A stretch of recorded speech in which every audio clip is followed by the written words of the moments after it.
Yang paling diingat tuh Mas adalah perkara yang pertama kali ditangani. Biasanya Pertama kali ya. pertama ditangani oleh Kayak lawyer orang itu yang kerja, gaji pertama. gaji lah ya. pertama gitu. Dan itu saya menangani satu orang anak usia SD Mas. Oke. Kenapa Mungkin dia? usia 11 tahun. Dia tinggal bapaknya itu sebagai penjaga sebuah komplek di Citayam. Oke. Bapaknya satpam. Komplek perumahan ya. Oke. Nah, ada ketua RT itu kecurian laptop, jam tangan, kamera dan lain-lain gitu. Yang dituduh pertama kali mencuri bapaknya.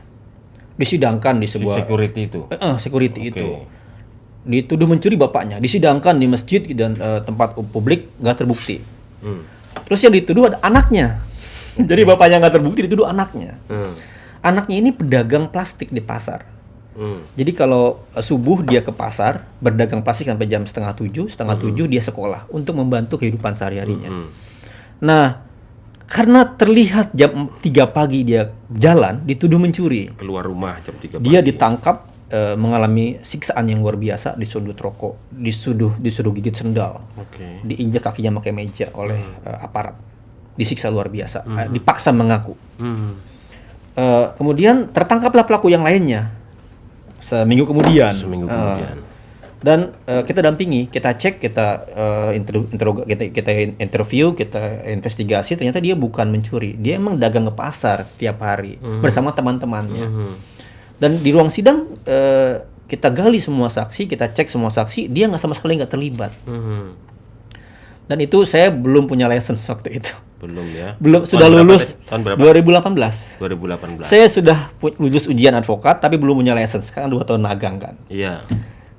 Tapi hakim ngasih kesempatan buat bersidang gitu. Sendirian di ruang sidang, pengacara muda lawan senior jaksa di ruang sidang.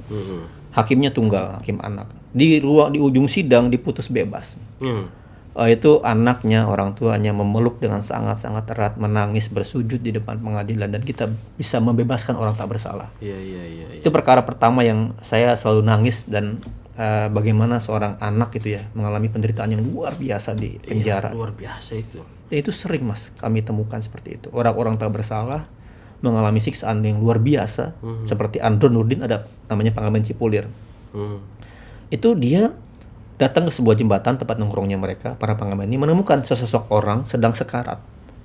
Mereka bantu kasih minum, mereka bantu cari obat sederhana dan lapor ke aparat untuk segera, Pak, nih ada orang yang mau sekarat di bawah. Mereka lapor, terus mereka dituduh membunuh orang ini. Malah dituduh. Mereka langsung ditangkap, disiksa luar biasa, mengerikan penyiksaannya, disuruh ngaku. Bersidang, kebuka semua, dan keluarganya berhasil menangkap pelaku aslinya. Ditelusuri, pelaku asli ditangkap, diserahkan ke aparat. Pak, ini pelaku aslinya, nggak diterima. Di ruang sidang, setelah sidang panjang, terbukti mereka nggak bersalah. Diputus bebas juga akhirnya. Putus bebas. Itu kayak gitu-gitu tuh sangat banyak masih terjadi di Indonesia. Iya. Ada anak juga yang di Papua kejadiannya kan, dia anak tapi dituduh sebagai orang dewasa dan bahkan dihukum mati. Dituduh sebagai pembunuh dan dianggap orang dewasa, di penjara bersama orang dewasa. Padahal anak-anak. Setelah ketahuan, kita uji DNA, uji gigi bahwa dia anak, kita ajukan PK gitu bareng-bareng, terus dia diputus bebas. Itu perkara-perkara yang masih saya ingat selalu ya, karena menyangkut penderitaan yang tiada terbatas gitu. Tapi juga ada perkara-perkara yang highly public gitu ya, seperti penyerangan teman-teman minoritas ya, Ahmadiyah gitu ya. Itu juga mengerikan Mas, karena menyangkut masa yang sangat besar sekali. Besar sekali. Saya masih ingat ketika kasus seperti itu Mas, penghayat minoritas Ahmadiyah dan lain itu berhubungan dengan undang-undang. Ternyata ada undang-undang yang membuat itu menjadikan diskriminasi terus berlangsung. Apa itu PNPS 65? Kami ujilah 2009 ke sini ke MK. Dan MK dalam pertimbangannya menyepakati undang-undang ini perlu direvisi. Sampai sekarang belum direvisi. Walaupun ditolak permohonannya, tapi dalam pertimbangannya MK sepakat dengan kami. Ada forum eksternal, forum internal. Iya, walaupun kemudian situasinya sangat berat waktu itu. Iya. Di depan bahkan ada motong kambing gitu loh. Kami saya ingat tuh demo itu, sidang itu ke MK butuh ruang kecil, kami dievakuasi. Itu di MK Mas. Bayangkan kalau situasi yang sama, kami mendampingi mereka di pengadilan-pengadilan di wilayah. Ada 4.000-5.000 orang mau tanda kutip ya, berintensi untuk menyerang. Itu pernah dialami yang sering. Sering ya. Sering sekali. mendampingi minoritas, mendapatkan mendapatkan intimidasi. Dan misalnya kasus 2011 di mana 3 orang meninggal diserbu oleh ribuan orang, kami harus datang ke lokasi H+1 karena banyak orang tertinggal di tengah hutan, tertinggal di kantor kelurahan, dan mereka ketakutan untuk keluar karena siap dikerasi kan. H+1 kita berangkat ke sana, ke tengah hutan, ambil evakuasi, ambil lagi, selamatkan satu persatu nyawa untuk selamat. Dan saya melihat bagaimana otopsinya gitu-gitu, itu kekerasan terjadi banyak sekali gitu. Dan ya di situ ya kita bisa melihat bahwa negara ini ternyata dalam banyak titik tidak sanggup, tidak mampu, bahkan tidak mampu melindungi warganya. Kan tugas negara kan melindungi segenap bangsa Indonesia kan. Tapi di lapangan ya itu nggak terjadi Mas gitu. Nah tugas kita lah secepatnya mengambil mereka, menyelamatkan mereka, mengevakuasi mereka, kerjasama dengan kepolisian setempat untuk menyelamatkan mereka. Ya walaupun nyawa kita terancam juga pada akhirnya. Gitu. Itu ya keberanian semacam itu yang kadang-kadang kita ya sangat mengapresiasi gitu ya, keberanian ya teman-teman seperti Mas Isnur dan teman-teman itu mendampingi orang yang minoritas terintimidasi, yang nyawanya juga terancam juga gitu loh. Jadi saya pernah suatu saat di Bandung di PTUN itu, karena kan saya kan santri Mas, saya ini lama di pesantren, sanawiyah, aliyah, bahkan kuliah pun di UIN gitu loh. Jadi ya keluarga santri lah. Terus saya selalu berprinsip bahwa kerja seperti ini bagian dari ibadah gitu. Mengabdi untuk kemanusiaan itu bagian dari ibadah, perjuangannya kan, seperti yang Gus Dur sampaikan gitu. Suatu saat saya pernah ketemu tuh orang-orang itu, karena saya tahu saya dari kelompok pesantren, marah dia. Kamu ini dari pesantren kok belain kelompok gereja gitu-gitu apa segala. Saya bilang ini bagian dari ibadah, sama-sama dari pesantren. Lucu waktu itu. Dan saya sering digugat tuh, dipermasalahkan. Saya bilang enggak, kiai saya mendukung, saya bilang gitu. Ya banyak motif sih, banyak alasan sih. Tapi bagi saya pribadi itu bagian dari ibadah gitu. Bagian dari bagaimana membela yang lemah. Betul. Bagaimana menegakkan kira-kira nilai-nilai agama itu sendiri, keadilan, ya kan, kebenaran. Itu juga bagian dari situ gitu. Kalau yang sekarang sedang di handle apa perkara apa misalnya Mas yang Oke, banyak. Kalau kebijakan kita lagi coba dampingi teman-teman yang diupayakan sekarang ya. Iya, misalnya soal Perpu Cipta Kerja. Ini kan lucu nih. MK bilang perbaiki proseduralnya malah dibuat Perpu kan. Itu tantangan sekali. Coba gimana kita menjaga putusan MK itu supaya tetap berdiri gitu ya, dihormati oleh pemerintah gitu. Itu bagaimana? Nah, pertanyaan besarnya bagaimana kesempatan masyarakat buat melawan ini, mengkritisi. Kalau misalnya menguji ke MK buat putusan lagi, terus dibuat Perpu lagi, kan jadi kayak main-main negara ini ya kan, bolak-balik gitu. Nah sekarang kita, kalau gitu butuh tekanan yang besar agar pemerintah tidak melakukan seperti itu lagi, agar DPR juga punya kewenangannya, mengambil kewenangannya bahwa legislasi itu tidak bisa sembarangan. Dengan alasan kegentingan memaksa buat Perpu. Ya DPR harus membahas dengan maksimal, dengan melakukan meaningful participation, menyerap suara masyarakat, mewakili masyarakat, harusnya kan begitu. Itu kita lagi coba agak banyak di situ melakukan pemahaman ke masyarakat. Masyarakat nggak tahu Mas, Perpu ti opo iki. Bahayanya untuk masyarakatnya apa sih, nggak sadar gitu. Ternyata kemudian itu bagi buruh sangat berdampak. Yang asalnya kontrak itu bisa terbatas maksimal 3 tahun, dengan Undang-Undang Cipta Kerja Perpu nggak ada batasannya. Jadi bisa kontrak sepanjang usia. Mungkin bagi mereka nggak sadar gitu, tapi bagi jaminan yang sering kita dampingi di pengadilan sangat berdampak Mas. Karena sangat banyak kita menggugat ke pengadilan gara-gara orang dikontrak bertahun-tahun, 10 tahun, 11 tahun, nggak jelas jaminan kepastian hukum dalam bekerjanya. Itu ya sekarang mungkin jadi makin sulit gitu kira-kira. Bagaimana mengupayakan hak mereka gitu. Jadi setiap frasa perubahan di undang-undang itu berdampak drastis kepada pemenuhan hak di lapangan. Kalau kemudian kita nggak pernah berpikir ya, demi kepentingan investasi gitu, tapi melindungi segenap bangsanya jadi hilang, keadilan sosial jadi hilang, itu sebenarnya arah negara kita semakin bahaya sebenarnya. Itu suasananya seperti itu sekarang. Nah itu satu. Yang berikutnya ada banyak juga karena semangatnya adalah semangat pembangunan infrastruktur, ya di mana-mana penggusuran. Kasus seperti GNI ya, konflik yang seperti itu terjadi di mana-mana Mas. Iya. Itu terjadi di Sangihe, setengah pulaunya mau diambil untuk tambang emas. Itu terjadi di di Kalasei di Manado, untuk pariwisata diambil tanahnya, digusur dengan Ada paksa. peran-peran di sana-sana itu tadi. Ada ya LBH mendampingi, Ya, biasa tempat mendampingi ya. Oke. Di mana-mana LBH mendampingi sebagai pengacara masyarakat. Masyarakat yang melawan, yang tanda kutip bertahan untuk mempertahankan haknya, ya dikriminalisasi.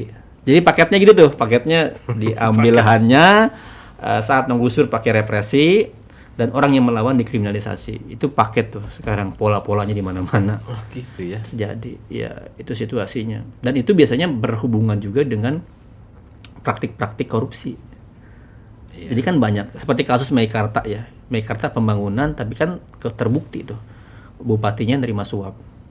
Sama di wilayah-wilayah itu kita curiga juga kalau ada pemerintah yang sangat keras lokal ya, melakukan praktik penggusuran dan pemihakan kepada kelompok tertentu, kita curiga nih ada sesuatu di situ, ada permainan uang di situ. Misalnya di kasus Tanjung Balai di Luwuk ya, di Sulteng, itu begitu Mas. Jadi putusan pengadilan itu hanya mengabulkan sekitar 600 meter untuk lokasi yang dikalahkan. Yang digusur Mas 18 hektar. Ternyata terbukti setelah kita laporkan ke Bawas, laporkan ke Kapolri, kemana-mana, Kapolresnya terima uang untuk eksekusi, ketua pengadilannya terima uang untuk eksekusi, dicopot, dinonpalukan ketua pengadilannya. Jadi bagaimana putusan 600 meter dieksekusi 18 hektar? Itu nggak masuk akal. Nggak masuk akal. Ternyata ada korupsi di sana, ada suap di sana. Makanya LBH sangat peduli dengan isu korupsi. Kami sangat marah dengan KPK yang dilemahkan, kira-kira gitu. Kemarin Transparansi Internasional Indonesia (TII) merilis Corruption Perception Index (CPI), dan Indonesia turun 4 peringkat.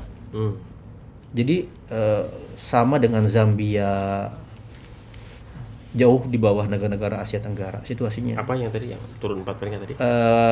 Indeks persepsi korupsi. Indeks persepsi korupsi. Jadi itu wawancara sangat banyak orang, pengusaha, pejabat-pejabat dan lain-lain, mereka mengalami situasi di mana ini semakin korup. Aparat di pemerintahan di mana-mana, kira-kira gitu. Dalam semua hal. Makanya Pak Mahfud kan bilang korupsi zaman sekarang bahkan lebih ngeri dibanding Orde Baru. Pak Mahfud yang ngomong loh, Menko Polhukam. Dia bilang 80% pemerintahan daerah itu naiknya biaya untuk kampanye dan jadi pejabatnya dibiayai cukong. Tantangannya apa? Tantangannya berarti pemerintahan 80% lah lebih kalau emang Pak Mahfud itu benar temuannya. Mereka bekerja bukan buat masyarakat, tapi buat cukong. Makanya temuan beberapa lembaga ada namanya ijon dalam perizinan. Jadi menjelang pemilu itu Mas, yang namanya deforestasi, pembalakan hutan ya, yang namanya izin-izin pertambangan itu meningkat seiring dengan pemilu. Jadi kerusakan lingkungan, kerusakan tanah dan lain-lain tuh meningkat seiring dengan pemilu. Kenapa? Karena biaya kampanye didapat dari ijon-ijon cukong-cukong ini. Nah, di mana masyarakat dapat keadilan, dapat perlindungan? Kalau pemerintahnya yang melakukan seperti itu. Nah, makanya saya berpikir kita semua harus punya kesamaan bacaan. Kesamaan kesadaran bahwa negara ini dalam kondisi yang tanda kutip berbahaya kalau seperti itu terus. Ya akademisinya, ya birokrat pemerintahnya, para pejabat di mana-mana harus sadar bahwa kalau kita terus seperti ini menjadi nation fail gitu loh. Negara yang gagal gitu. Nah, tapi kemudian yang diramein, yang justru mengemuka adalah isu-isu moral. Isu moral. Jadi isu-isu yang penting tentang keluargaan seperti ini, perlindungan ekonomi sosial budaya, sipil politik itu nggak diomongin. Jadi diomongin isu moral, bagaimana mengatur tata nilai, cara berpakaian, nggak boleh mojok berduaan. Nah, itu kan itu yang disindir oleh Iwan Fals kan. Iya. Urusan moral, urusan akhlak biar kami cari sendiri. Soal seragam sekolah. Urus saja moralmu, urus saja akhlakmu. Peraturan yang sehat yang kami mau. Kan gitu kira-kira. Persis itu ya. Persis itu lagunya Iwan Fals itu. Jadi saya pikir tantangannya di situ. Orang disibukkan dengan urusan tata nilai moral, tapi luput masalah substansial. Masalah keadilan tuh luput. Gitu. Kalau semakin tahu semakin kita Mas. Semakin banyak Mas Nur cerita ini semakin apa ya? Ternyata banyak kita punya tantangan itu. Iya. Banyak sekali. Iya. Demokrasi kita yang tadi itu regresi demokrasi kita Iya. itu ini kan banyak yang Mas Isnur, demokrasi kita itu ada yang mengatakan semakin berkembang gitu kan, walaupun secara Prosedural. tetapi secara substansial enggak gitu kan. Ada tesis siapa, Samuel Huntington gitu kan, negara demokrasi itu melewati fase yang pertama, fase otoritarian bubar, setelah itu transisi, setelah itu terkonsolidasi, yang itu akan tercapai ketika 2 atau 3 kali pemilu kan gitu kan. Tapi semuanya itu nggak berlaku di kita gitu. Pertanyaan besar, transisi ya. Transisi itu kan mengakui kesalahan masa lalu. Makanya di TAP MPR 6 1998, TAP MPR 8 misalnya 2000 itu ada pengakuan secara eksplisit bahkan bahwa pada suatu masa di masa lalu itu hukum sedemikian rupa dipermainkan sehingga tercipta ketidakadilan, bahwa demokrasi itu kemudian menyimpang karena peran fungsi dan lain-lain. Itu ada tuh pertobatan secara tertulis di TAP MPR tuh ada, tapi itu nggak, kemudian dia semakin kesini semakin nggak lagi disadari gitu.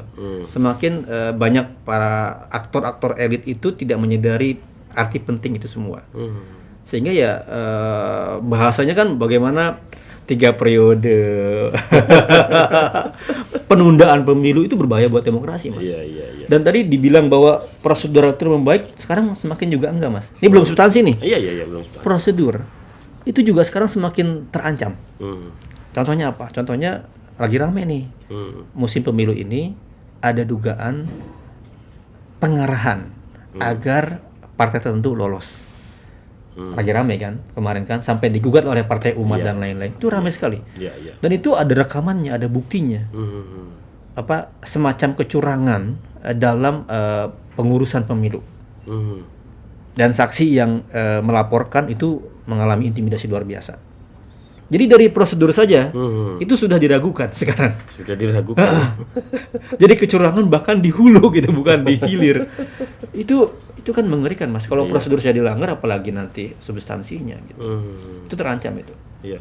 Nah, itu membutuhkan masyarakat sipil yang kuat untuk membongkar ini, memproses ini, melaporkan ini, dan membutuhkan juga kekuatan di teman-teman para pengelola ya, DKPP-nya atau Bawaslu-nya untuk berani menindak. Kalau YLBH itu punya semacam apa sih, misi-misi edukasinya gitu. Oh iya dong.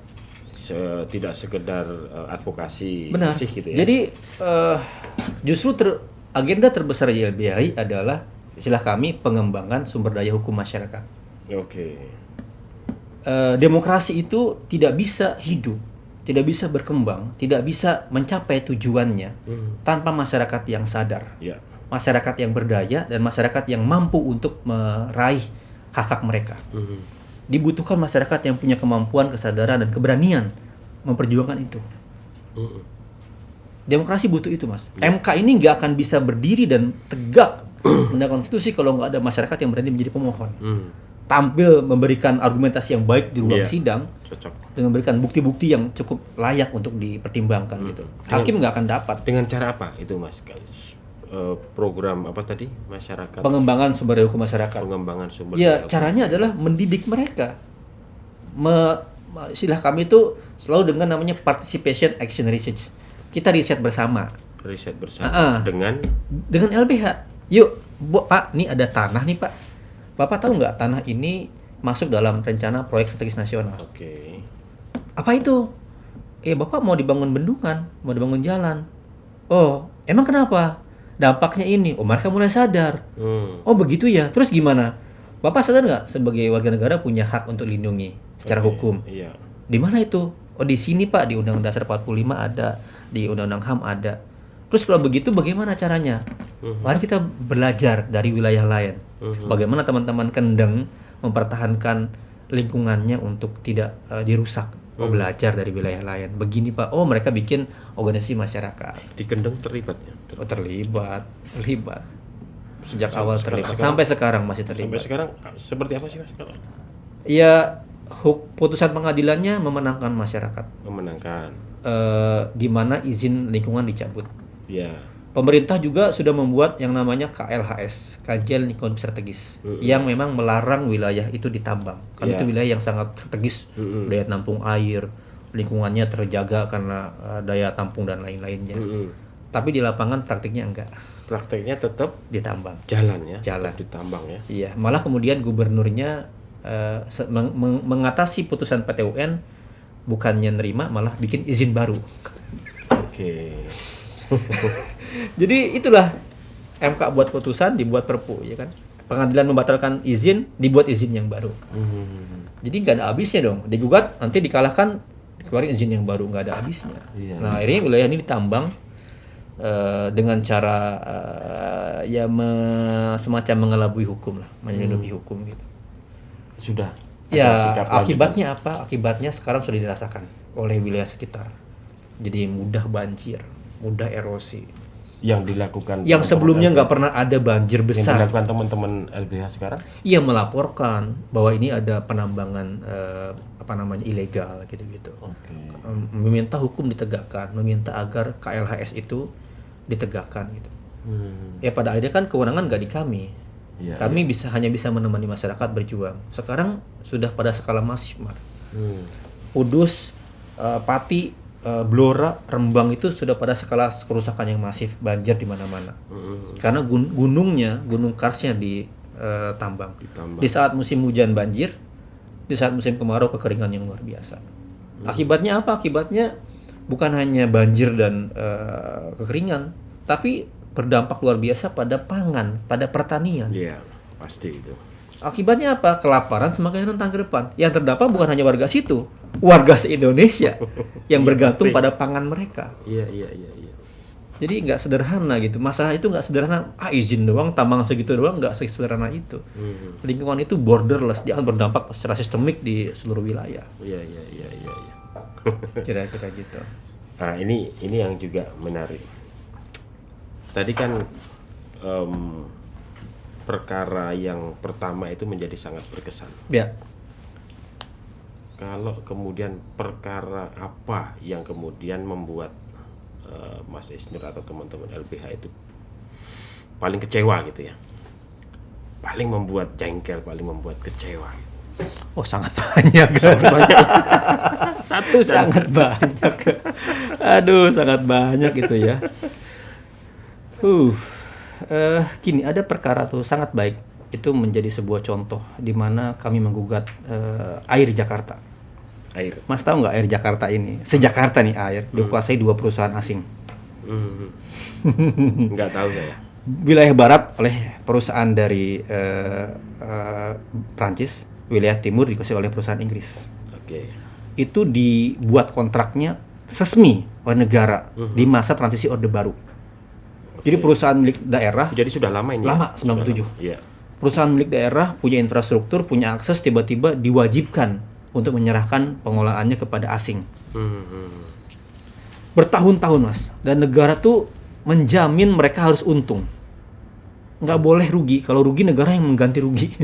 Ada kebocoran atau apa, negara mengatakan shortfall-nya itu oleh negara. APBD terkuras setiap tahun 200 miliar. Bertahun-tahun, setiap tahun, Mas. Dan di publiknya pelayanannya masih buruk.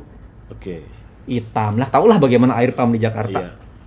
Nah, kami masuk tuh, kami gugat kontraknya antara perusahaan milik negara ini dengan perusahaan asing ini. Kami gugat. Kami ingin kembalikan ini menjadi aset negara. Kami ingin menghentikan praktik korupsi. Masyarakat menggugat dengan citizen lawsuit. Iya. Panjang sekali sidangnya 2-3 tahun di pengadilan dan dikabulkan. Hakim membatalkan kontrak itu dan mengembalikan kepada negara asetnya. Kami menyanyikan Indonesia Raya dengan bangga dan penuh rasa haru di pengadilan. Pas putusan dibacakan, kami semua berdiri, Mas. Nyanyi Indonesia Raya di ruang sidang. Di ruang sidang. Di ruang sidang di depan hakim. Oke. Bahkan sering sebelum sidang kami nyanyi Indonesia Raya. Iya.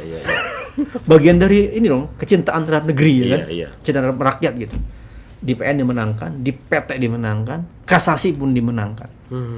Tiba-tiba saya nggak tahu di belakang di level PK dikalahkan hanya urusan karena surat kuasa.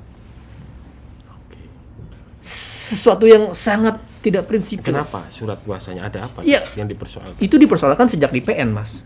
Nah, Di PN, di PT, dikasih dipersoalkan selalu. Tapi kan itu sesuatu yang nggak argumentasi, Iya. nggak layak untuk dikabulkan. betul. Tapi ada perubahan kepemilikan. Saat kami proses kasasi ke PK ada perubahan kepemilikan. Ya kami mencurigai ini akhirnya problem judiciary independent. Problem di mana kasus sekarang banyak ketahuan hakim MA ditangkap gara-gara korupsi. Tantangan plus buat MK juga tantangan bagaimana Iya. kedua hakimnya ditangkap kan, Akil Mukhtar dan Pada Akbar. Seperti itu tantangannya. Kami curiga. Masyarakat menjadi bertanya, ini benar nggak sih PN PT kasasi dikalahkan oleh PK hanya karena hal yang sangat Surat kecil. kuasa. Kalau tidak karena urusan seperti itu gitu. Kami sangat sedih karena bukan hanya gugatan yang kami dikalahkan, itu soal nomor 2, tapi kesempatan negara ini untuk lurus, kesempatan rakyat untuk dapat pelayanan terbaik untuk hak yang paling dasar, air, minum, mandi, itu perbaikan, itu nggak jadi, Mas. Dengan upaya bertahun-tahun yang kami lakukan. Tahun berapa tadi, Mas? Dari mulai 2010, 2011 sampai sekitar 2017-an lah. Panjang 6 ya. tahun, panjang sekali.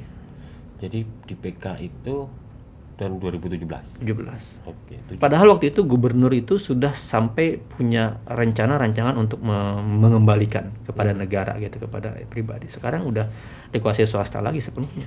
Enggak, tadi surat kuasanya tadi itu kenapa, Mas? Kenapa sejak awal dipersoalkan? Iya, mengajak pihak-pihak, kira-kira gini, di gugatan itu ada 5 pihak, di kuasanya ada 4 pihak, kira-kira gitulah. Oke. Cuma hal seperti itu, dan itu kata banyak ahli di ruang sidang itu nggak masalah. Nggak masalah. PN, PT, kasasi pun tidak masalah.